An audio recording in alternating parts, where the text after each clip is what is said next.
వచ్చిన మీ అందరికీ చేసుకుంటున్నాను. మనం దేవుని ఆరాధించుకోవడానికి కొన్ని వచనాలు ధ్యానించుకున్నాం. యోహాను సువార్త 4వ అధ్యాయం 22, 23, 24 కలిసి చదువుకుందాం. John's Gospel 4th chapter 27 to 24 verses. మీరు మీకు తెలియని దాన్ని ఆరాధించువారు, మేము మాకు తెలిసిన దాన్ని ఆరాధించువారు. రక్షణ యూదులలో నుండియే కలుగుతున్నది. అయితే యథార్థంగా ఆరాధించేవారు ఆత్మతోనూ సత్యముతోనూ తండ్రిని ఆరాధించు కాలం వచ్చున్నది, అది ఇప్పుడునో వచ్చేటది. తను ఆరాధించేవారు అటువారే కావాలని తండ్రి కోరుచున్నాడు. దేవుడు ఆత్మ కనుక ఆరాధించేవారు ఆత్మతోనూ సత్యంతోనూ ఆరాధించవాలని. అలాగే దానియేలు గ్రంథం, మనం దానియేలు గ్రంథం 1వ అధ్యాయం ధ్యానించుకున్నాం. 2వ అధ్యాయము కళ గురించి విన్నాం చాలాసార్లు. అయితే 3వ అధ్యాయంలోకి వెళ్దాం. ఇప్పుడు 3వ అధ్యాయం మార్చి చదువుకుందాం. ఒక 30 వచనాలు ఉన్నాయి. ఒక 5-10 minutes లో చదివేయచ్చు. అందరూ జాగ్రత్తగా ఉంటే మనం చాలా వరకు దీన్ని మళ్ళీ వివరించాల్సిన అవసరం లేకుండానే అర్థమయ్యే సంగతి. రాజు నెబుకద్నెజరు బంగారు ప్రతిమ ఒకటి చేయించి బబులోను దేశంలోని దూరా అయిన మైదానంలో దాన్ని నిలువబెట్టించాను. అది 60 మూరల ఎత్తును 6 మూరల వెడల్పున ఉండను.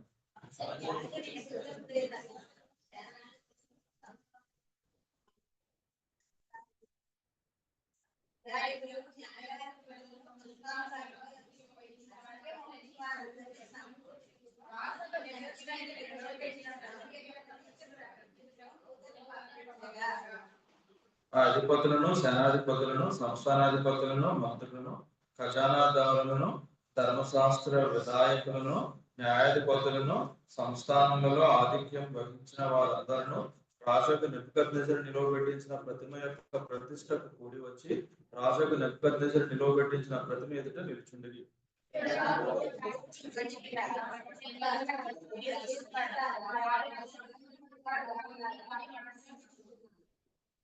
అందరూ జాగ్రత్తగా వింటూ అర్థం చేసుకుంటూ చదవండి. ఏమనగా బాక, బెల్లంప్రోవి, పెద్ద వీణె, సింఫోనియా, వీణె, విపంచిక, సకల విధములకు వాద్యధ్వనులు మీకు కనపడినప్పుడు రాజుకు నెబుకద్నెజరు నిలువబెట్టించిన బంగారు ప్రతిమ ఎదుట సాగిలపడి నమస్కరించుడి.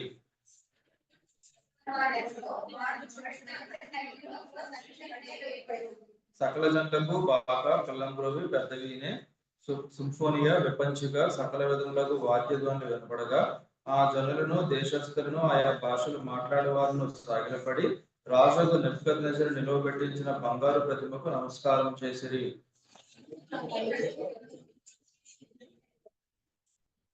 రాజుకు నెబుకద్నెజరునకు ఎలా మనవి చేసిరి? రాజు చిరకాలము జీవించును గాక.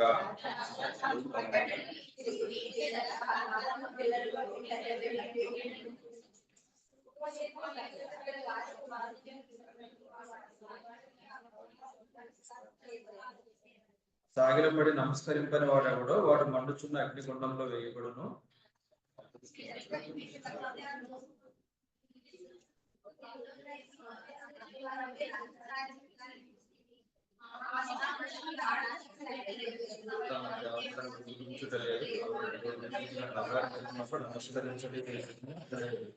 అందుకు నెబుకద్నెజరు అత్యాగ్రహమును రౌద్రమును గలవాడే శద్రకును, మేషకును, అబేద్నెగోను పట్టుకుని రండి అని ఆజ్ఞేయగా వారు ఆ మనుషులను పట్టుకుని రాజు సన్నిధికి తీసుకుని వచ్చిరి.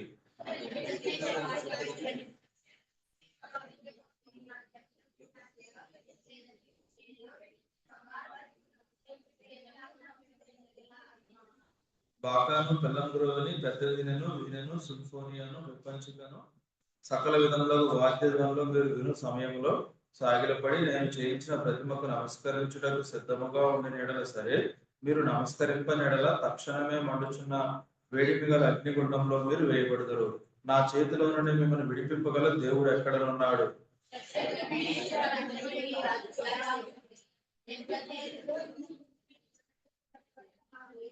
మేము సేవించున్న దేవుడు మండుచున్న వేడిమి గల అగ్నిగుండంలో నుండి మమ్మల్ని తప్పించి రక్షించుటకు సమర్థుడు, మరియు నీ వశమున పడకుండా ఆయన మమ్మల్ని రక్షించును.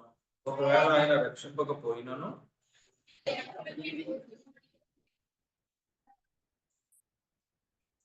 అందుకు నెబుకద్నెజరు అత్యాగ్రహం నొందినందున శద్రకు మేషకు అబేద్నెగో అయిన వారి విషయంలో ఆయన ముఖము వికారమైన గనుక గుండము ఎప్పటికన్నా 7 అంతలు వేడిముగా చేయమని ఆజ్ఞయించాను.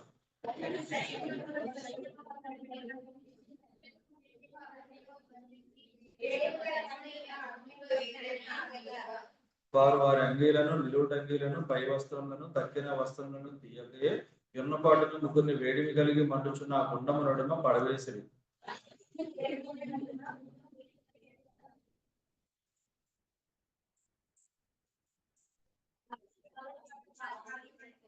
శద్రకు మేషకు అబేద్నెగో అయిన ముగ్గురు మనుషులు బంధింపబడిన వారి వేడిమి కలిగి మండుచున్న ఆ గుండములో పడగా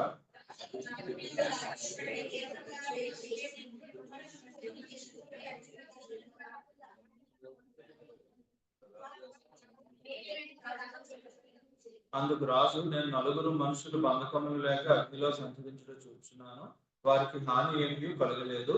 4వ వాని రూపము దేవతల రూపమును పోలినదని వారికి ప్రత్యుత్తరం ఇచ్చాను.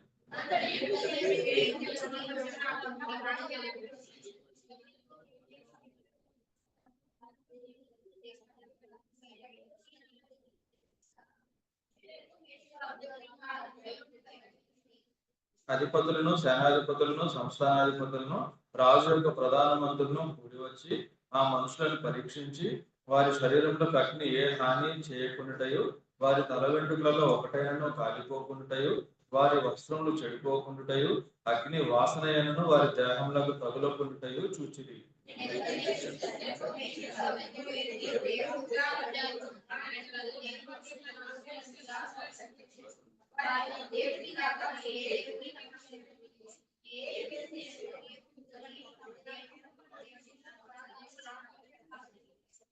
కాగా నేను ఒక శాసనం నియమించున్నాను, ఏదనగా ఈ విధముగా రక్షించుటకు సమర్థులకు దేవుడు కాక మరి ఏ దేవుడును లేడు. కాగా ఏ జనులో గాని, రాష్ట్రంలో గాని, ఏ భాష మాట్లాడే వారిలో గాని శద్రకు మేషకు అబేద్నెగో అయిన వారి దేవుని ఎవడు దూషించినా వాడు తృప్తి నీలుగా చేయబడను, వాని ఇల్లు ఎప్పుడునూ పంట కుప్పగా ఉన్న నేను.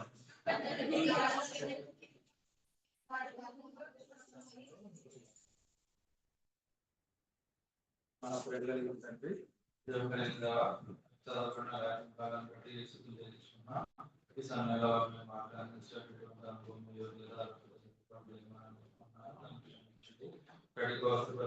నాకు మాకు కావాల్సిన భాగాలను దయచేసి మాతో మాట్లాడమని, మా యొక్క ఆలోచనలు బయట పెట్టి ఈ వాక్యం మరణించుకోవడానికి ఏదైతే చెప్పాలని ఉద్దేశించారో అది మేము పూర్తిగా గ్రహించుకోవడానికి కూడా సహాయం చేయండి. ఇక్కడ మాత్రం కాకుండా సార్వత్రిక దేశంలో భాషల్లో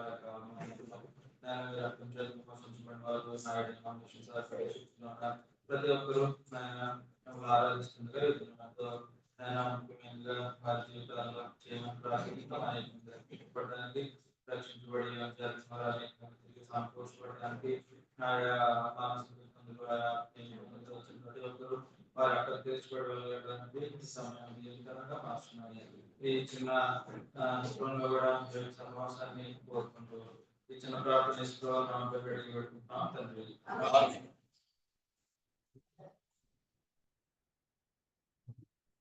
ఇక్కడ మనం చూస్తున్నాం, మనందరికీ చాలా పరిచయమైన భాగమే దానియేలు గ్రంథము 3వ అధ్యాయం. ఈ దానియేలు గ్రంథం 3వ అధ్యాయం ముందు ఏం జరిగింది అంటే మనందరికీ తెలుసు కదా. స్టార్టింగ్ లో దానియేలు పరిచయం మనం చూసుకున్నాం. ఆ తర్వాత దానియేలు ఏ కాలంలో ఉన్నాడు అనుకున్నాం చెప్పండి. భూమి మీద దానియేలు అనే ఆయన ఎప్పుడు ఉన్నాడు? 600 BC, సుమారు యేసు ప్రభువు భూమి మీదకి రావడానికి 600 సంవత్సరాల క్రితము. అంటే ఎప్పటి నుంచి 8000 సంవత్సరాల క్రితము? 2600 సంవత్సరాల క్రితము దానియేలు భూమి మీద ఉన్నాడు. ఆయన ఒక యూదుడని మనకు తెలుసు.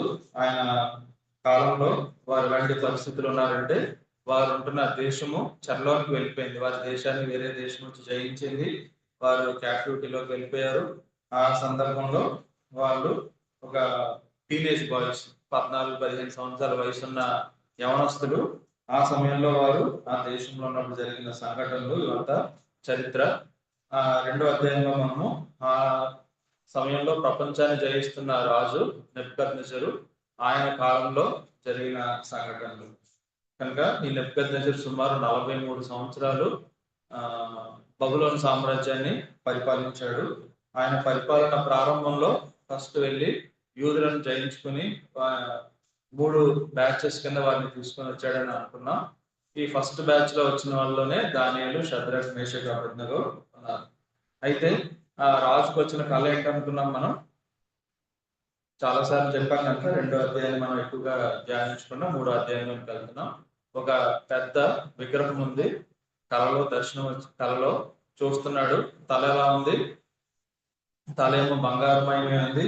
తర్వాత భుజములు చేతులు ఏమో వెండితో ఉన్నాయి. ఆ తర్వాత ఇంకా కిందకు చూస్తే ఉదరం అంటే పొట్ట, తొడలేమో ఇత్తడితో ఉన్నాయి. ఆ తర్వాత మోకాళ్ళు ఎలుకవి, పాదాలు ఒక భాగం ఇనుము మట్టి కలిసినట్టుగా ఉంది. చేతి సహాయం లేకుండా అంటే ఎవరో విసరకుండానే ఒక రాయి వచ్చి ఆ పాదాల మీద పడగానే ఏమైపోయింది? మొత్తం విగ్రహం అంతా కింద పడిపోయి కుప్ప కూలిపోయి తుత్తి నీళ్ళు అయిపోయి బూడిదైపోయి ధూళైపోయి ఎగిరిపోయింది. ఇదంతా ఆయనకు వచ్చిన దర్శనం. ఆ దర్శనాన్ని వివరిస్తూ దానియేలు ఏం చెప్పాడు? మొట్టమొదటిగా మీరు పరిపాలిస్తున్న ఏం సామ్రాజ్యం? బబులోను సామ్రాజ్యం. కనుక బబులోను సామ్రాజ్యం ఎప్పుడు పరిపాలించింది అంటే మనం ఒకవేళ హిస్టరీ ఎవరైనా రాసుకుంటారు అనుకుంటే 636 BC టు 539 BC.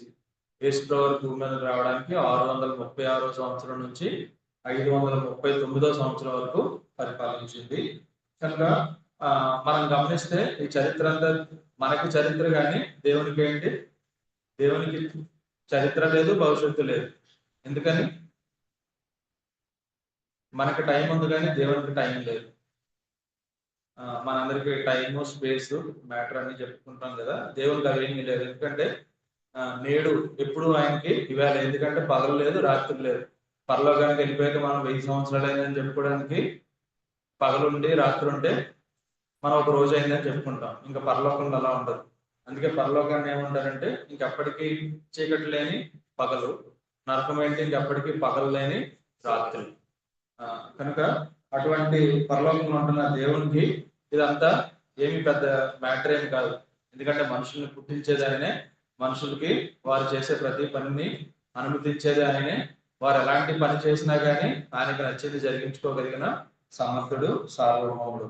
అయితే ఆ బబులోను సామ్రాజ్యం తర్వాత మీడో పర్షియన్ అంటారు, మాదియ పారసీక సామ్రాజ్యం వచ్చింది. అది 539 BC టు 330 BC. కనుక 539 క్రీస్తు పూర్వం నుంచి 330 సంవత్సరం. ఆ తర్వాత ఏమనుకున్నాం? ఇత్తడి సామ్రాజ్యం. మీరు ఇంకా గమనిస్తే ఇక్కడ ఒక విచిత్రమైన మాట ఉంటారు చూడండి. విచిత్రమైన మాట ఏంటంటే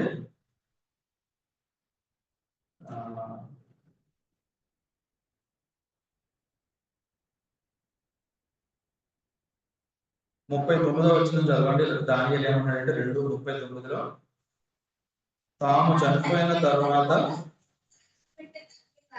తమరి రాజ్యం కంటే తక్కువైన రాజ్యం ఒకటి లేచును. చాలు. మీ తర్వాత ఎలాంటి రాజ్యం వస్తుందంట? తక్కువైన రాజ్యం వస్తుంది. దేని జయిస్తుంది?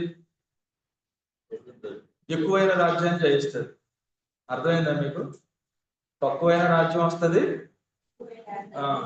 అంటే మనం గమనిస్తూ ఉంటాం, మనకి ప్రభుత్వాలు మారుతున్నప్పుడు ముందున్న చాలా మంచోడు అనుకుంటూ ఉంటాం. అంటే ఏంటి? ఎవరైతే తక్కువ మంచితనంతో ఉంటారో దేవుడు వారిని గెలిపిస్తూ ఉంటాడు అనమాట. ఆ తర్వాత ఇంకా తక్కువ మంచితనం ఉన్న వాళ్ళని గెలిపిస్తాడు. లాస్ట్ కి క్రీస్తు విరోధే భూమి మీద పరిపాలిస్తాడు. అంటే దేవుడు ఎలాంటి వారికి ఇస్తున్నాడు ప్రభుత్వం? ఒకరికన్నా ఇంకా తక్కువైన వారికి, ఇంకా వారికంటే తక్కువైన వారికి. కానీ మనుషులు ఏమనుకుంటున్నారు? టెక్నాలజీ పెరిగిపోయింది, లేకపోతే ఎంతో సైన్స్ పెరిగిపోయింది, మనిషి ఏదో సాధించేస్తున్నాడు, ప్రపంచంలో ఏమో ఉన్నా మాట్లాడేసుకోవచ్చు అనుకుంటున్నారు. కానీ మాట్లాడుకోవడానికి ఏమీ సంగతులు లేవు. అన్ని దేశాలు తిరిగేస్తారనుకుంటున్నారు, కానీ ఏ దేశానికి ఏ దేశంతో సమాధానం లేదు. కనుక మనం గమనిస్తే టెక్నాలజీ పెరిగింది కానీ మనుషుల్లో నైతికత అనేది పడిపోయింది. ఇక్కడ మనం గమనిస్తే తక్కువైన రాజ్యము ఎక్కువైన రాజ్యాన్ని జయిస్తుంది, దానికంటే తక్కువైంది ఆ తర్వాత రాజ్యాన్ని జయిస్తుంది. అలాగే మనం గమనిస్తూ ఉంటే దాని తర్వాత వచ్చింది ఏంటి?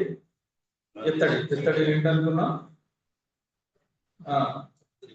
గ్రీక్ సామ్రాజ్యం. వాళ్ళు ఎప్పటి నుంచి పరిపాలించారంటే 330 BC టు 63 BC. 330 క్రీస్తు పూర్వం నుంచి 63 క్రీస్తు పూర్వం వరకు వారు పరిపాలించారు. అందులోనే గొప్ప రాజు ఎవరు చెప్పండి? Alexander the great. కనుక ఇప్పటికీ మనం ప్రపంచవ్యాప్తంగా గమనిస్తూ ఉంటే చాలా వర్డ్స్ అన్ని ఎక్కడి నుంచి గ్రీకు, లాటిన్ నుంచి ఉంటాయి. ఆ పదాల నుంచి వారు తీసుకున్నారు. ఎందుకంటే వారు ప్రపంచం మొత్తాన్ని పరిపాలించారు కనుక వాళ్ళ భాషని వాళ్ళు అన్ని దేశాల మీద వారు రుద్దగలిగారు. హెలెనైజేషన్ అంటారు. హెలెనైజేషన్ అంటే హెలెనీయుడు అని ఉంటారు. హెలెనీయుడు అంటే గ్రీస్ వారు అనమాట. కనుక వాళ్ళు గ్రీస్ యొక్క ఐడియాలజీ తోటి ప్రపంచం మొత్తాన్ని వాళ్ళు నింపేశారు. లేకపోతే వాళ్ళ యొక్క భాషతోటి, వాళ్ళ యొక్క జ్ఞానంతో. కనుక ఇప్పటికి సాక్రటీస్, ప్లాటో, అరిస్టాటిల్ అనుకుంటాం, వీళ్ళందరూ కూడా ఎవరంటే గ్రీక్ వారే. పైథాగరస్ కానీ ఇలా ఇప్పటికీ మనం మ్యాథ్స్ చదివినా ఏం చదివినా కానీ వాళ్ళ పేర్లు లేకుండా ఉండవు. ఇప్పటికీ ఫాదర్ ఆఫ్ బయాలజీ అంటే అరిస్టాటిలే మనం చెప్తాం. వీళ్ళందరూ ఎవరు? గ్రీసు మేధావులు. అందుకే దీని తర్వాత వచ్చింది ఏంటి? ఐరన్ అంటే ఇనుము. ఇనుముని ఏమనుకుంటాం? రోమా సామ్రాజ్యం. వాళ్ళు క్రీస్తు పూర్వం 63వ సంవత్సరం నుంచి క్రీస్తు శకం 475 అంటే BC 63 నుంచి 475 AD వరకు వాళ్ళు రూల్ చేశారు. కనుక ఈ బబులోన్ దేనికి గుర్తు అనుకున్నాం? చాలా సార్లు చెప్తుంటాను కదా, ఈ లోకంలో ఉండే ఘనతకు గుర్తు. దేనికి? ఈ లోకం ఇచ్చే ఘనత. అందుకే ఇప్పటికి సెవెన్ ఏన్షియంట్ వండర్స్ లో ఒకటి ఏముంటది? 7 ప్రాచీన ప్రపంచ వింతల్లో హ్యాంగింగ్ గార్డెన్స్ ఆఫ్ బాబిలోన్. కనుక గాల్లో తేలియాడే వనాలు అనమాట. మనం నేల మీద గార్డెన్ కట్టడమే చాలా కష్టము. అలాంటిది సుమారు 2600 సంవత్సరాల క్రితమే అంత గొప్ప జ్ఞానంతో చేశారు. కనుక వాళ్ళ ఈ లోక ఘనతకు గుర్తు బబులోన్ సామ్రాజ్యం అనుకున్నాం. తర్వాత రెండోది ఏంటి? ఈ లోక ఐశ్వర్యానికి గుర్తు ఏమనుకున్నాం? మాదీయ పారసారిక సామ్రాజ్యం. మన ఎస్తేర్ గ్రంథం స్టార్టింగ్ లో చదువుతాం కదా, అహష్వేరోష్ ఉంటాడు, ఆయన కూడా మాదీయుడు. మాదీయ పారసిక సామ్రాజ్యంలో ఒక వ్యక్తి. ఆయన 180 రోజుల పాటు విందు చేయిస్తాడు. అంటే ఇంకా వాళ్ళకు ఉన్నంత ఐశ్వర్యము చాలా తర్వాత ఇంకెవరికి అంత లేనట్టుంది. అంత గొప్ప ఐశ్వర్యాన్ని వారు అనుభవించారు. ఆ తర్వాత మూడోది ఏం చెప్పుకున్నాం? గ్రీకు సామ్రాజ్యం. వాళ్ళు ఈ లోక జ్ఞానానికి గుర్తు. ప్రపంచ మేధావులందరూ ఇప్పుడు మనం చెప్పుకున్నాం కదా, అరిస్టాటిల్, సాక్రటీస్, ప్లేటో, పైథాగరస్ ఇలాగా మొదలైన వారందరూ ఇప్పటికి ఆల్ఫా, ఒమేగా అంటాం. ఇలాంటివన్నీ ఆ యొక్క గ్రీకు పదాలే. ఆ తర్వాత మనం నాలుగోది ఏం చూసుకున్నాం? ఐరన్. ఈ లోక అధికారానికి గుర్తు. ఈ పవర్ ఆఫ్ దిస్ వరల్డ్ అనమాట. ఈ లోకంలో ఒక అధికారం ఉంటే వ్యక్తి ఏం చేయగలడు. కనుక అత్యంత కఠినమైన శిలువ శిక్షణ అమలు చేసింది ఎవరంటే ఈ రోమా సామ్రాజ్యం వల్లే. అదే సమయంలో యేసుక్రీస్తు వారు భూమి మీద పుట్టి, పెరిగి, జీవించి, ఆయన పరిచర్య చేసి, శిలువ వేయబడి, సమాధి చేయబడి, పరలోకానికి ఆరోహణుడైన ఘనత మనం చూస్తాం. కానీ ఇదంతా ఎవరికి వచ్చింది దర్శనం? నెబుకద్నెజరు కళ వచ్చింది. ఆ తర్వాత ఇది దేవుడు దీని దర్శనంలో దానియేలుకి చూపించాడు. ఇప్పుడు బంగారం దేనికి గుర్తు అనుకున్నాం? బంగారాన్ని దేనికి గుర్తు అనుకున్నాం? ఇక్కడ మనం బబులోన్ సామ్రాజ్యాన్ని గుర్తు అనుకున్నాం. ఇప్పుడు అది గుర్తు పెట్టుకున్నాడు. ఆయన ఏం చేశాడంటే 3వ అధ్యాయం స్టార్టింగ్ లో మనం చూస్తే రాజు నెబుకద్నెజరు బంగారు ప్రతిమ ఒకటి చేయించి, ఇప్పుడు బంగారు ప్రతిమ చేయించేశాడు. ఎందుకంటే ఇంకెప్పటికి ఫుల్ బంగారం ఉంటే పైనుంచి కింద వరకు ఏంటి ఆయన దానికి ఉద్దేశం? ఇంకెప్పటికీ మా బబులోన్ సామ్రాజ్యమే పరిపాలిస్తుంది, నేను, నా కొడుకు, నా మనవడు, ఇంకెప్పటికీ ఎవరు ఉంటారు? మేమే ఉంటామని చెప్పేసి ఆయన ఉద్దేశం. అది జరిగి సుమారు ఒక 20 సంవత్సరాలు అయి ఉండొచ్చు.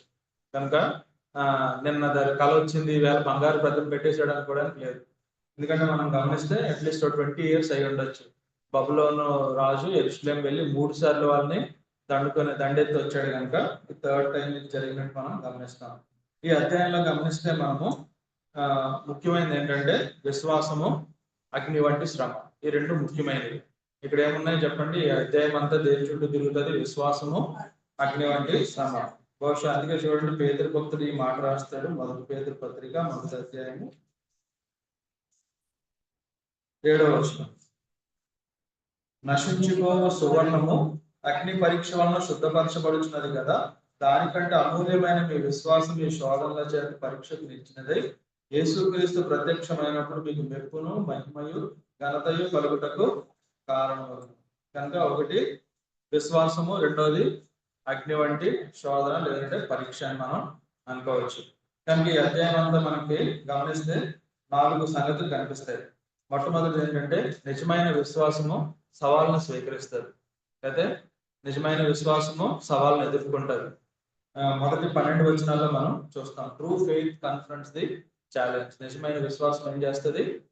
సవాళ్ళను ఎదుర్కొంటది. కనుక మనం నిజమైన విశ్వాసమా కాదా అనేది దానికి పరీక్ష ఏంటంటే ఖచ్చితంగా ఒక సవాల్ ఉంటది. ఈ లోకంలో అన్ని మనకి సాఫీగా జరగవు. యేసు ప్రభువుని నమ్ముకున్నాను, నా లైఫ్ చాలా బాగుంటది అనుకోవడానికి ఉండదు. ఎందుకంటే క్రైస్తవ జీవితం ఏం చేస్తుంది? సవాళ్ళను ఎదుర్కొంటది. ఈ మొదటి 12 వచనాల్లో మనం గమనిస్తే ఫస్ట్ వచనంలో మనకి ఏం కనిపిస్తుంది అంటే రాజు యొక్క హృదయం కనిపిస్తుంది. The heart of the king. First 3 వచనాల్లో ఏం కనిపిస్తుంది? Heart of the king. కనుక దీన్ని మొత్తం అధ్యాయం 4 ముక్కలు చేసుకున్నాం. ఈ 4 ముక్కల్లో ఫస్ట్ ముక్క అంటే మొదటి 12 వచనాలు ట్రూ ఫెయిత్ కన్ఫ్రంట్స్ ది ఛాలెంజ్ లో ఈ మొదటి 3 వచనాలు ఏంటనుకున్నాం? రాజు యొక్క హృదయం. ఈ రాజు యొక్క హృదయం ఏంటంటే ఈయన ఒక బంగారు ప్రతిమను పెట్టాడు. నిజంగా అంత బంగారు ప్రతిమను పెట్టడానికి ఏ దేశానికి ఏ రాజుకు కూడా అంత బంగారం ఉండదు. ఆ దేశంలో ఉన్న బంగారం అంతా తీసుకొచ్చేసి పెట్టినా కానీ అంత విగ్రహం తయారవదు.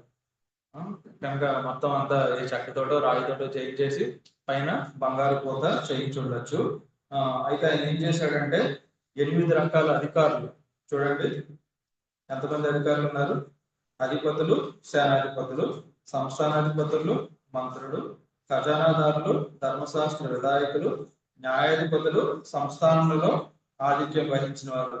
ఇది 2-3 టైమ్స్ రిపీట్ అవుతుంది. ఈ 8 సెట్స్ ఆఫ్ అధికారులు వీళ్ళు ఎవరైనా మనం గమనిస్తామంటే అంటే వాళ్ళు ఒకవైపు మంత్రులు అంటే లెజిస్లేషన్ లో ఉన్న వాళ్ళు, మరొక వైపు న్యాయాధిపతులు అంటే జ్యుడిషియరీ సిస్టమ్ లో ఉన్న వాళ్ళు, మరొక వైపు ఖజానాదారులు అంటే ట్రెజరీలో ఉన్న వాళ్ళు, ఇంకా ఎగ్జిక్యూటివ్ అంటే సివిల్ సర్వెంట్స్ ఉన్న వాళ్ళు, ఇంకా ప్రతి అధికారి అన్నమాట, ప్రతి గవర్నమెంట్ సర్వెంట్ అన్నమాట. మొత్తం 8 శాఖలు అనుకుంటే లేదా 8 రకాల అధికారులను అందరినీ పెట్టేసి ఏం చేశాడంటే వాళ్ళందరినీ పెట్టి ఒక ఆజ్ఞ రిలీజ్ చేశాడు. రాజు నెబుకద్నెజర్ నిలువబెట్టించిన ప్రతిమ యొక్క ప్రతిష్టకు రప్పించుటకు దూతలను పంపగా వీళ్ళందరూ వెళ్ళి మొత్తం అందరినీ పోగు చేసి తీసుకుని వస్తున్నారు. కనుక ఆ రోజుల్లో ఎలా ఉంది, ఈ రోజుల్లో కూడా అలాగే గొప్ప ప్రతిమను పెట్టడం లేదా గొప్ప సంగతిని ప్రతిష్ఠించి దీనికే మీరు మొక్కండి అనడం. దానికి కనుక ప్రభుత్వాలు కూడా వారి యొక్క పథకాలు లేకపోతే వారి యొక్క ఐడియాలజీ జనాల్లోకి వెళ్ళడానికి ఇది వరకు వాళ్ళు ఎన్నికల ప్రచారం వేరుగా చేసేవారు, కానీ ఇప్పుడు ఏంటి ప్రభుత్వ ఉద్యోగులతోటే వారు చేస్తున్నారు. కనుక అప్పుడేముందో ఇప్పుడు కూడా అదే మనకి కనిపిస్తారు. ఆ తర్వాత ఆయన ఏం చేస్తున్నాడు? వీళ్ళందరినీ పిలిచి ఏదో పొలిటికల్ మీటింగ్ పెట్టట్లేదు. ఏం పెడుతున్నాడు? ఎలాంటి మీటింగ్ పెడుతున్నాడు చెప్పండి? రిలీజియస్ మీటింగ్ పెడుతున్నాడు. మతపరమైన ఒక మీటింగ్. ఏంటంటున్నాడు? ఇంకా నేనే గొప్పవాడిని, నేనే దేవుడిని, మీకు ఏ అవసరం వచ్చినా నాకే మొక్కాలి, మీరు నా మాటలే వినాలి, నాకే ప్రార్థన చేయాలి అని చెప్పేసి పెట్టుకుంటున్నాడు. కనుక మతంతో దేశం మొత్తాన్ని తాను పరిపాలిస్తున్న ప్రాంతం మొత్తాన్ని ఐక్యం చేయాలనేది నెబుకద్నెజర్ యొక్క ఉద్దేశం. ఆ రోజుల్లో ఏం జరుగుతుందో ఈ రోజుల్లో కూడా అదే జరగడం మనం గమనిస్తూ ఉండొచ్చు. కనుక మతంతో వారు అనుకున్న వారందరినీ ఐక్యం చేయడం. ఆ తర్వాత రెండోది ఒకటి మతము, రెండోది ఏంటి? భయం. కనుక ఒకవేళ నొక్కకపోతే ఏమవుతుంది? నొక్కకపోతే ఆ తర్వాత 6వ వచనంలో మనం చూస్తాం కదా, సాగలు పడి నమస్కరింపని వాడు మండుచున్న అగ్నిగుండంలో తక్షణమే వేయబడు. ఒకవైపు భయం, ఒకటి మతంతో రెండోది భయంతో ప్రజలందరినీ ఐక్యపరిచి దాని ద్వారా తాను పరిపాలించాలి అనేది నెబుకద్నెజర్ యొక్క ఉద్దేశం. ఇక్కడ మనం గమనిస్తా ఉంటే వీళ్ళందరినీ పెట్టాడు, అన్ని చేశాడు. తర్వాత ఏం పెట్టాడు? మ్యూజిక్ సాంగ్స్ పెట్టాడు. కనుక ప్రస్తుతం కూడా మన కంట్రీలో ఏం చూస్తున్నాం? రకరకాల మూవీస్ తయారవుతున్నాయి. కనుక వాళ్ళ యొక్క ఐడియాలజీకి తగ్గట్టుగా వాళ్ళ యొక్క చరిత్రను వాళ్ళకి నచ్చినట్టుగా చూపించుకోవడానికి సినిమాలు చేస్తున్నారు. ఎందుకని? జనాల మీద వాళ్ళ యొక్క ఆలోచన వృద్ధి, వాళ్ళు అనుకున్నదే సత్యము. కనుక ప్రభుత్వాలు ఎప్పుడు సత్యం చెప్పవు, సత్యం చెప్పినా పూర్తి సత్యాన్ని చెప్పవు. కనుక ఎప్పుడు అబద్ధాల ద్వారా వారు పరిపాలించాలనేది ఆ మ్యూజిక్ తోటి వీటితోటి మనుషుల యొక్క భావోద్వేగాలన్నింటినీ రేపి వాళ్ళందరినీ చేయడం అనేది రాజు యొక్క ఉద్దేశం. కనుక మనం ఫస్ట్ చూసాం కదా, నిజమైన విశ్వాసం సవాళ్ళను ఎదుర్కొంటుంది అని మొదటి 12 వచనాలు చూసి ఇందులో రాజు యొక్క హృదయం ఏం చూసాం? ఆయన అధికారాన్ని నిలబెట్టుకోవాలి. దానికి మతాన్ని, భయాన్ని, అధికారులని, సమస్తాన్ని వాడుకుంటున్నాడు. రెండవది ప్రజల యొక్క హృదయం ఎలా ఉందో చూద్దాం. ఈ 4-7 వచనాల్లో చూస్తే మొత్తం ఆయా భాషలు మాట్లాడే వాళ్ళు, ఆయా దేశస్తులు, వీళ్ళందరికీ ఈ ఇక్కడ 8 రకాల అధికారులు అనుకున్నాం కదా. ఎన్ని రకాల వాయిద్యాలు ఉన్నాయి చెప్పండి? 5-6 సార్లు చదివి ఉన్నాం. ఎన్ని రకాల వాయిద్యాలు ఉన్నాయి?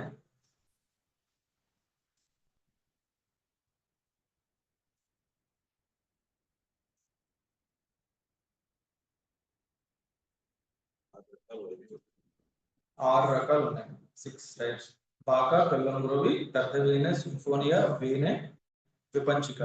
6 రకాలు కనిపిస్తున్నాయి. ఈ 6 రకాలు పెట్టి మ్యూజిక్ పడతా ఉంటే వీళ్ళందరూ ఎమోషనల్ అయ్యి ఇంకా మా నెబుకద్నెజరు పెట్టించిన ఈ ప్రతిమే దేవుడు అని చెప్పేసి ప్రజలందరూ ఇలా ఉన్నారు. వాళ్ళకేం ఓట్లు వేయడం లేదు. ఈ విగ్రహం ఎంతమందికి నచ్చింది, నచ్చిన వాళ్ళందరూ ఓట్లు వేయండి, నచ్చిన వాళ్ళు నచ్చినట్టుగా ఓటు వేయండి, ఇలాంటిది ఏం లేదు. ఇంకా మీరు మొక్కాలి, మొక్కకపోతే చచ్చిపోవాలంతే. ఇలాంటి కండిషన్ పెట్టాడు. కనుక ఈ లోకంలో ఉన్న మనుషులందరి ఉద్దేశం ఎలా ఉంటుంది చెప్పండి? ఒకసారి నొక్కితే ఏం పోద్ది అంటారు? మత్తయి సువార్త 4వ అధ్యాయంలో అపవాది చేసి ప్రవర్తన ఏమంటాడు? నువ్వు నాకు రోజు సాగిలు పడితే ఈ లోకరాజ్యాలన్నీ ఇచ్చేస్తానన్నాడు. అంతేనా? అవునా? నువ్వు నాకు రోజు సాగిలు పడితే ఇచ్చేస్తానన్నాడా? ఒక్కసారి సాగిలు పడితే చాలు, ఒక్కసారి రాజీ పడితే సరిపోదు. మనిషి ఏం చేస్తాడు? ఈ లోకంలో ఉన్న మనుషులందరూ ఏంటి? బ్రతకడం కోసం ఏమన్నా చేస్తారు. యోగు భక్తుడు గ్రంథంలో ఏమంటారు చూడండి. యోగు గ్రంథం 2వ అధ్యాయం.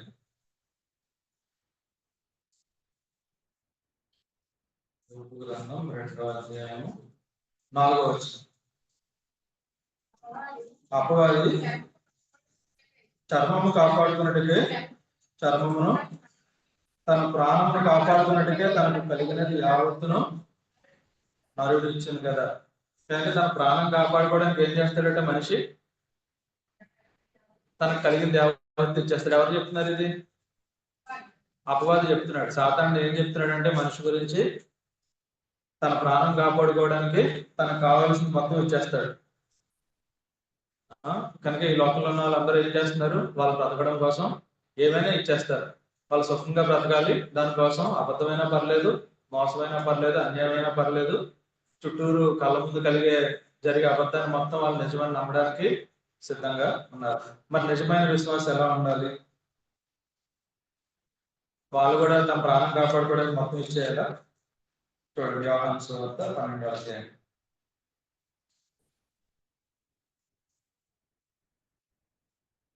24-25-26 వచనాలు.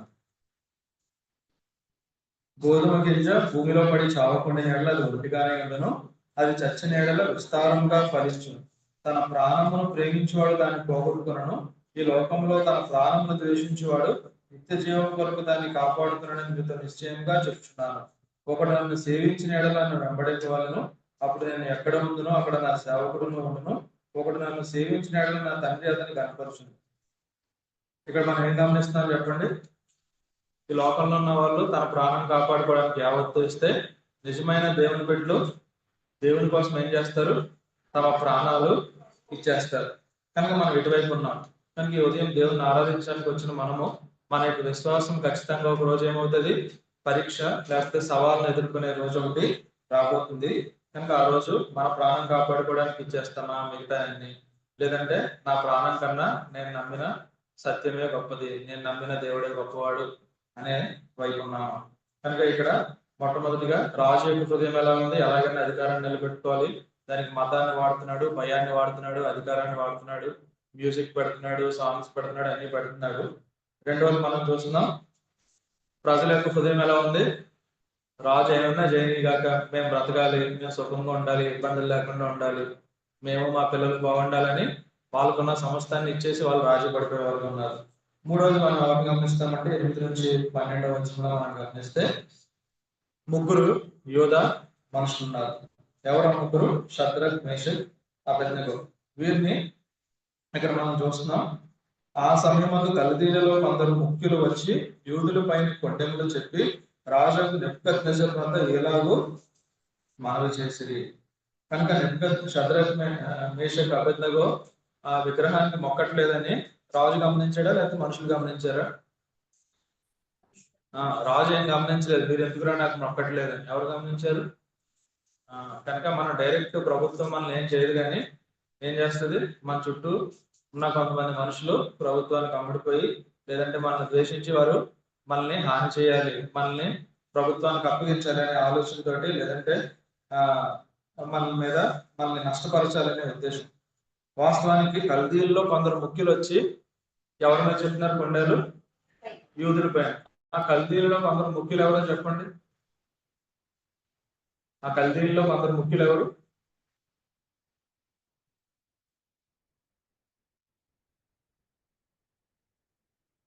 ఆ ముందు అధ్యాయంలో మనం గమనిస్తాం కదా,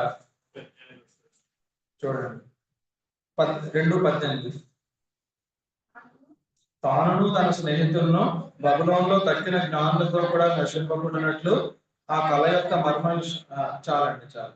అంటే దానియేలు ఆయన ముగ్గురు స్నేహితులు ఆయనతో పాటు ఎవరున్నారు? బబులోనులో ఉన్న జ్ఞానులందరూ దేనికి రెడీ అయిపోయారు? దానియేలు కళ చెప్పకపోతే వీళ్ళందరూ ఏమైపోతారు? చచ్చిపోయి పుత్తినీళ్ళు అయిపోవలసిన వాళ్ళు. వాళ్ళని ఎవరు కాపాడారు? షద్రక్ మేషక్ అబేద్నెగో దానియేలే. దానియేలు ఏమంటున్నాడు చూడండి, ఈ కళ ఎవరు చెప్పారు? ఈ కళపాలను ఎవరు చెప్పారు?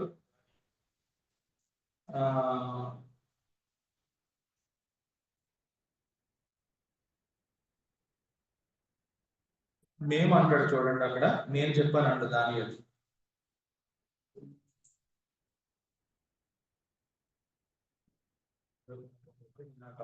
చెప్పేది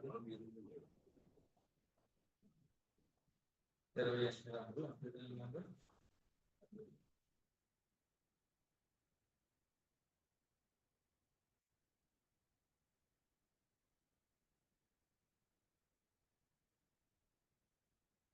ఇక్కడ దానియేలు ఏమంటాడంటే, మేము దేవుడు మాకు ఇచ్చాడు ఈ కళ యొక్క భావం అంటాడు. అంటే నేను ఒక్కడనే చెప్పానని కూడా అంటూ, ఈ నలుగురు స్నేహితులు కలిపి ప్రార్థించినప్పుడు దేవుడు దానియేలుని ఇచ్చాడు. ఆ దానియేలు వెళ్ళి రాజుతో చెప్పాడు. అంటే ఈ వీళ్ళని చంపేద్దామని లేకపోతే వీళ్ళపైన కొండలు చెప్పే వాళ్ళందరినీ ఎవరు కాపాడారు? అంతకు ముందు వీళ్ళే కాపాడారు. అంటే ఈ లోకమంతా ఎలాంటిదంటే, వాళ్ళు ఎవరి వల్ల అయితే మేలు పొందుతున్నారో వాళ్ళని చంపేద్దాం అనుకుంటారు. మనం ఆదికాండం 19వ అధ్యాయంలో చూస్తే లోతును బట్టి దేవుడు ఏ పట్టణాన్ని కాపాడాడు చెప్పండి? ఏ పట్టణాన్ని కాపాడాడు? సోయరు పట్టణాన్ని కాపాడాడు. ఎందుకంటే లోతు తప్పించుకుని సోయర్కి వెళ్ళిపోయాడు కనుక ఆ సోయర్ మీద అగ్నికంతకాలు పర్వాలేదు.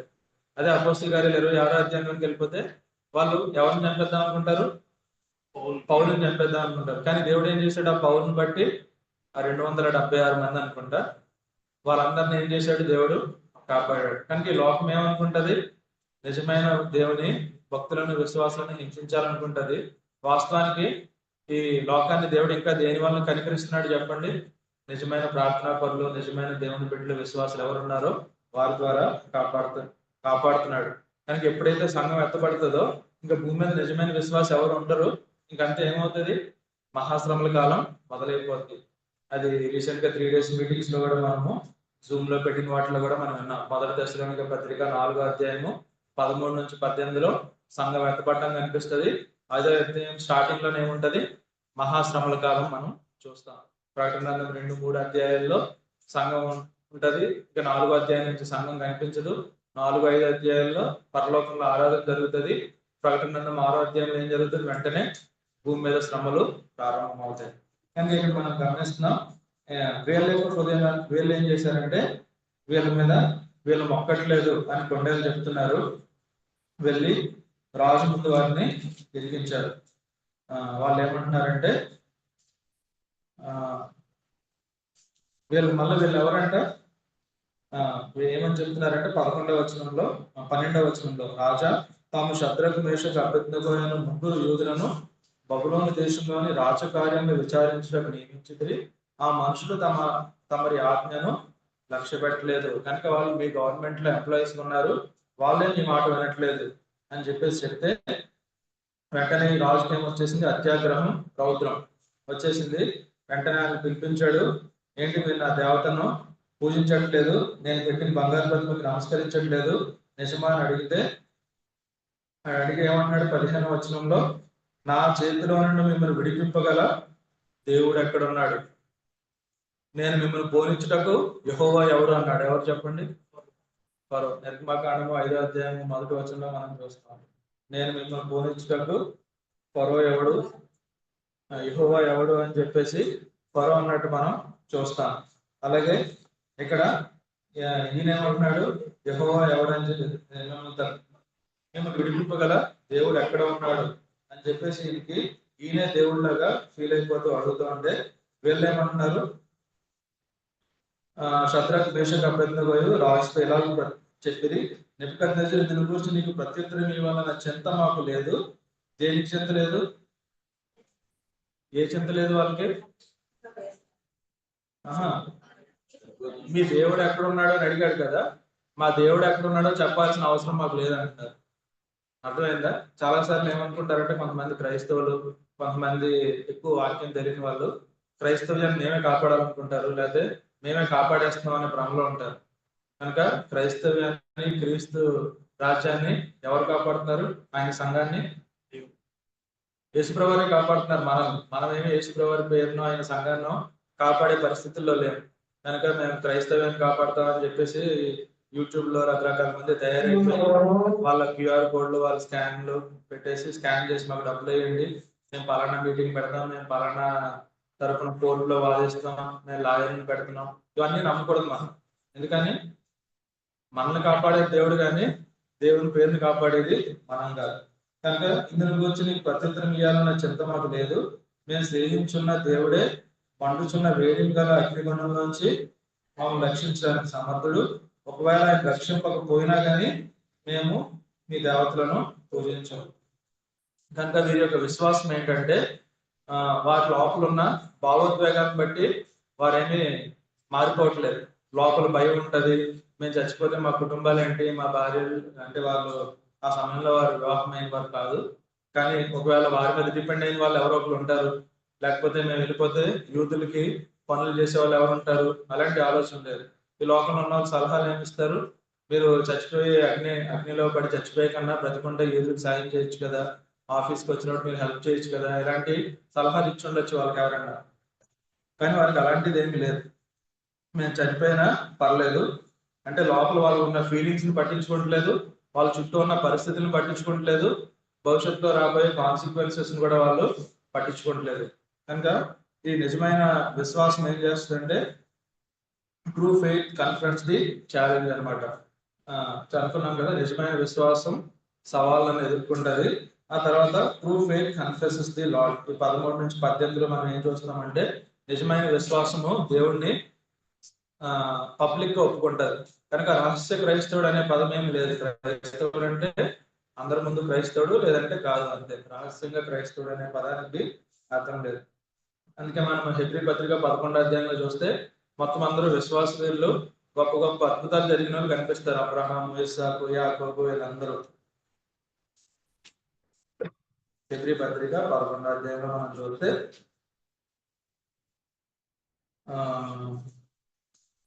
35వ వచనం వరకు అందరి జీవితాల్లోనే అద్భుతాలు జరిగాయి.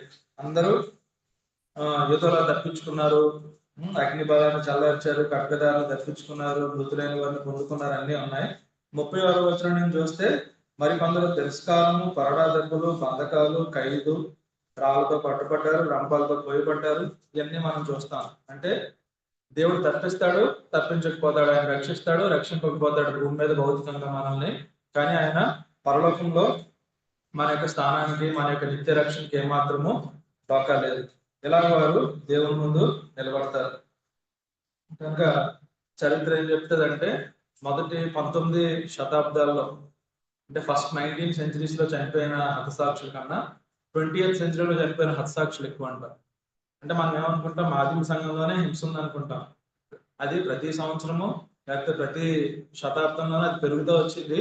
ఈ 21st సెంచరీలో ఆయన రాకడ ఆలస్యం అయితే ఎప్పటి వరకు ఉంటుందో అప్పటి వరకు ఇంకా అధికమైన హింసను ఈ క్రైస్తవులు ఆయన నామాన్ని బట్టి వారు ఎదుర్కోవాల్సి ఉంది. ఎందుకంటే ఆయన రాకడ సూచనలో చిట్ట చివరిది ఏంటంటే, ఏం కనిపిస్తే సకల జన్మల చేత ద్వేషించబడతారు. కనుక మనం ద్వేషించబడడం అనేది దేవుని యొక్క చిత్రంలో ఆల్రెడీ ఉన్న ప్రణాళిక. కనుక మనం ఖచ్చితంగా ద్వేషాన్ని బహిరంగంగానే ఎదుర్కొంటాం, లేదంటే రహస్యంగానే ఎదుర్కొంటాం. రకరకాల పరిస్థితుల్లో మనం దాన్ని ఖచ్చితంగా చూడాల్సిందే. రెండవది అందుకే చూసాం, true faith confesses the lord. అందుకే దేవుడు ఆల్రెడీ ఏం చెప్తాడు, దానియేలు శద్రక్ మేషకు వచ్చిన పరిస్థితులే మనకు వస్తాయని మార్కు సువార్త 13వ అధ్యాయము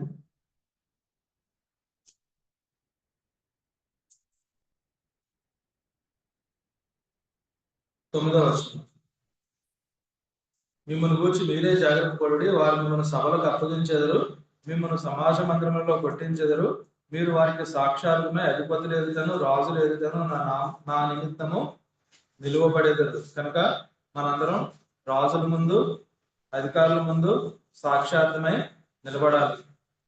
నెక్స్ట్ రాబోయేది యాంటీ కన్వర్షన్ బిల్. కనుక వారి యొక్క మతాన్ని మార్చుకుంటే వారు ఎంతో తీవ్రమైన పరిణామాలు ఎదుర్కోవాలి.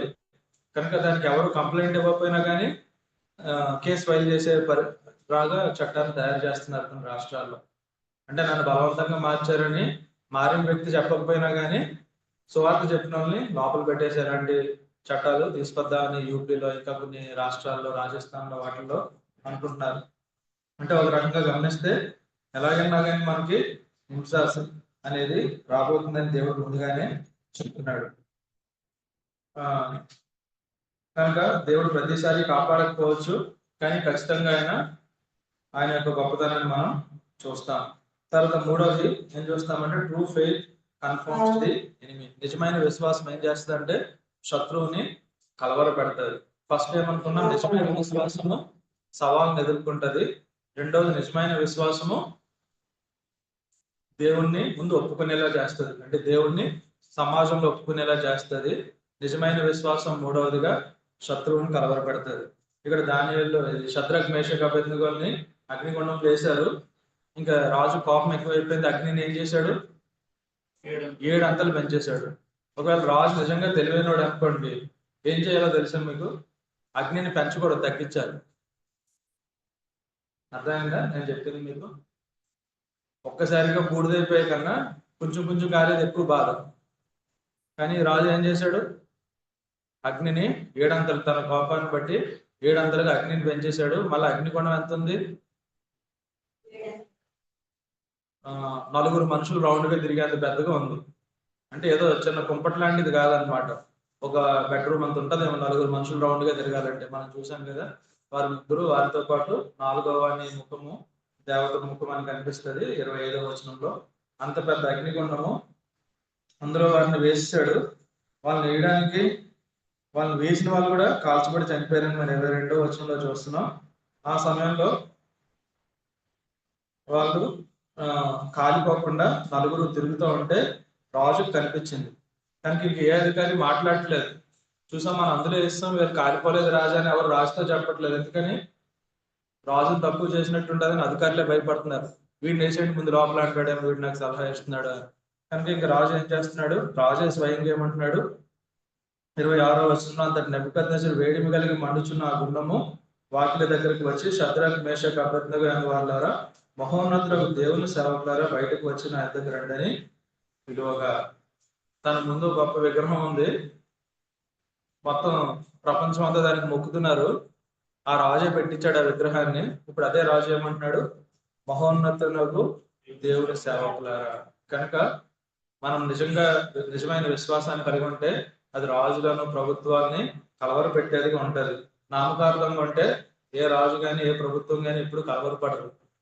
ఈ రాజు ఏమంటున్నాడంటే మీరు బయటికి రండి అని చెప్పి, మళ్ళా అధిపతులు, సేనాధిపతులు, సంస్థానాధిపతులు, రాజు యొక్క ప్రధానమంత్రులు మొత్తం ఏ అధికారులతో పంపించాడో మళ్ళీ అధికారులని పిలిపించుకుని ఏమంటున్నాడు, మొత్తం వెళ్ళి పరీక్షించండి అంటే వారి శరీరాలకు అగ్ని ఏ హాని చేయలేదు, వాళ్ళ తలగంటుకులు ఒకటైనా కాలిపోలేదు, వారి వస్త్రములు చెడిపోలేదు, అగ్ని వాసన కూడా వాళ్ళకి దేహములకు తగలలేదు.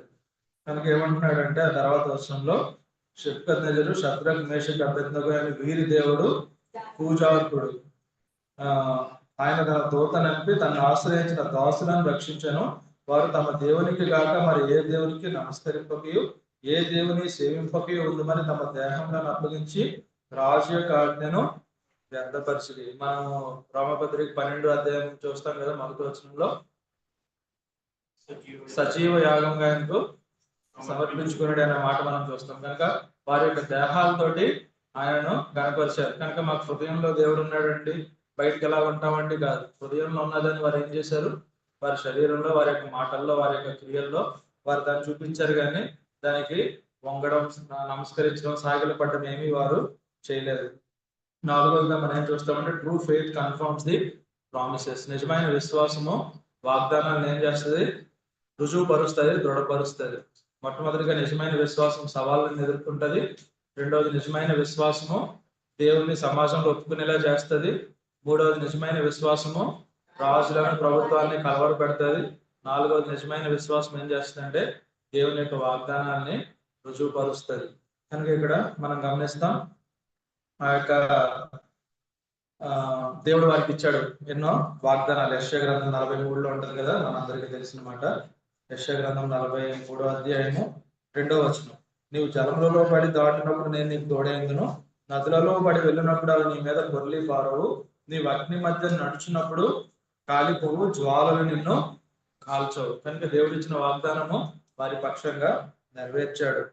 కనుక ఇక్కడ మనం గమనిస్తున్నాం, మొట్టమొదటిగా నిజమైన విశ్వాసం సవాళ్ళను ఎదుర్కొంటది. ఆ సమయంలో రాజు యొక్క హృదయం ఎలా ఉంది, మతం చేత, భయం చేత, తనకున్న అధికారుల చేత ఏమైనా కానీ తన యొక్క అధికారాన్ని నిలబెట్టుకోవాలనుకుంటున్నాడు. ప్రజలు ఏం చేద్దాం అనుకుంటున్నారు, తమకున్న మొత్తాన్ని ఇచ్చేసైనా తమ ప్రాణాన్ని, తమ కుటుంబాన్ని కాపాడాలనుకుంటున్నారు. ఈ యొక్క యోధ యవనస్తులు ఏం చేస్తున్నారు, దేవుని కోసం తమ ప్రాణాలను ఇవ్వడానికి సిద్ధంగా ఉన్నారు. రెండవది నిజమైన విశ్వాసము దేవుని ముందు, దేవుని సమాజం ముందు ఒప్పుకునేలాగా చేస్తుంది. వారు ధైర్యంగా వారి యొక్క విశ్వాసాన్ని చూపించారు, ఎవరికి భయపడలేదు. మూడవది నిజమైన విశ్వాసము శత్రువుని, అంటే రాజుని, ప్రభుత్వాన్ని కలవరపరిచిందని చూసుకున్నాం. నాలుగవది నిజమైన విశ్వాసము వాగ్దానాన్ని రుజువుపరిచింది. వాగ్దానాన్ని రుజువుపరచడం వలన 3 రకాలైన ఎంకరేజ్మెంట్స్ కనిపిస్తున్నాయి. ఆ రోజుల్లో ఉన్న, దానియేలు కాలంలో ఉన్న ప్రజలకి ఏంటంటే, దేవుడు ఖచ్చితంగా మమ్మల్ని ఈ 70 సంవత్సరాల చెర నుంచి కాపాడుతాడు.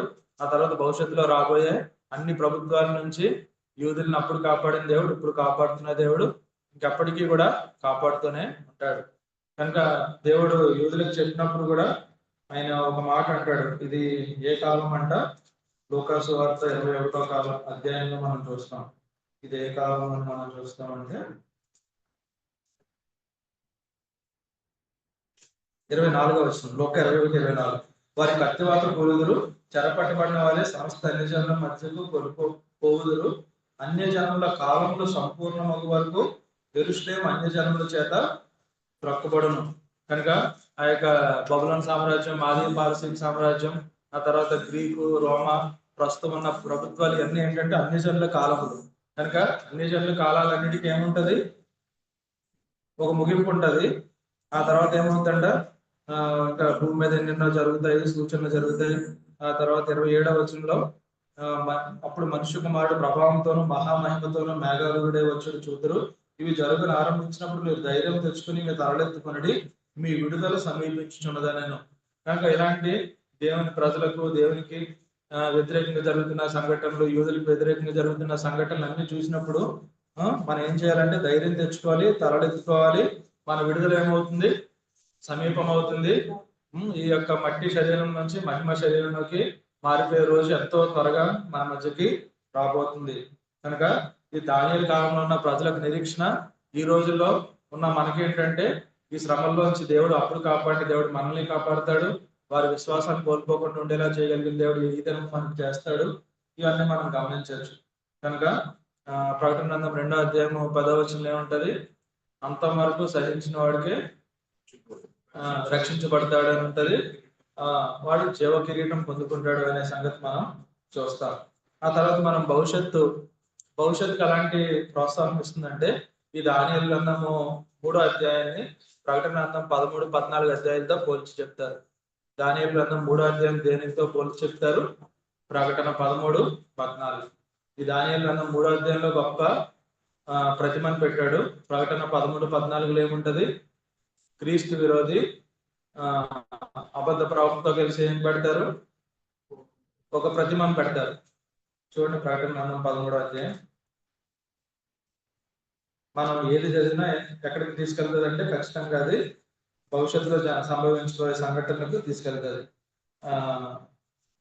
ప్రకటన గ్రంథము 13వ అధ్యాయము 11వ వచనం. మరియు భూమిలో నుండి మరి యొక్క క్రూర మృగం పైకి వచ్చుట చూచితిని, గొర్రె పిల్ల కొమ్ము వంటి 2 కొమ్ములు దానికి ఉండెను, అది ఘట సర్పం వల్లే మాట్లాడుచుండెను. అది ఆ మొదట క్రూర మృగమునకు అధికారపు చేష్టలన్నీ దాని ఎదుట చేర్చున్నది. మరియు చావు దెబ్బ తగిలి మిగిలి బాగుపడి ఉన్న మొదటి మృగమునకు భూమియు దాంట్లో నివసించే వారందరూ నమస్కారం చేయనట్లు అది బలవంతం చేయుచున్నది. అది ఆకాశం నుండి భూమికి మనుషుల ఎదుట అగ్ని దిగి వచ్చినట్లుగా గొప్ప సూచనలు చేయుచున్నది.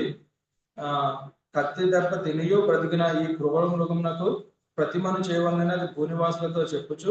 చూసారా, క్రూర మృగమునకు ప్రతిమను చేయవలనని అది భూనివాసులతో చెప్పుచు. కానీ ఇక్కడ కూడా క్రీస్తు విరోధి కూడా ఒక ప్రతిమను పెడతాడు. ప్రపంచంలో ఉన్న వాళ్ళందరూ దానికి నొక్కాలి. ప్రతిమను చేయవలనని అది భూనివాసులతో చెప్పుచు ఆ మృగం ఎదుటి చేయటం తనకు ఇవ్వబడిన సూచనల వల్ల భూనివాసులను మోసపుచ్చున్నది.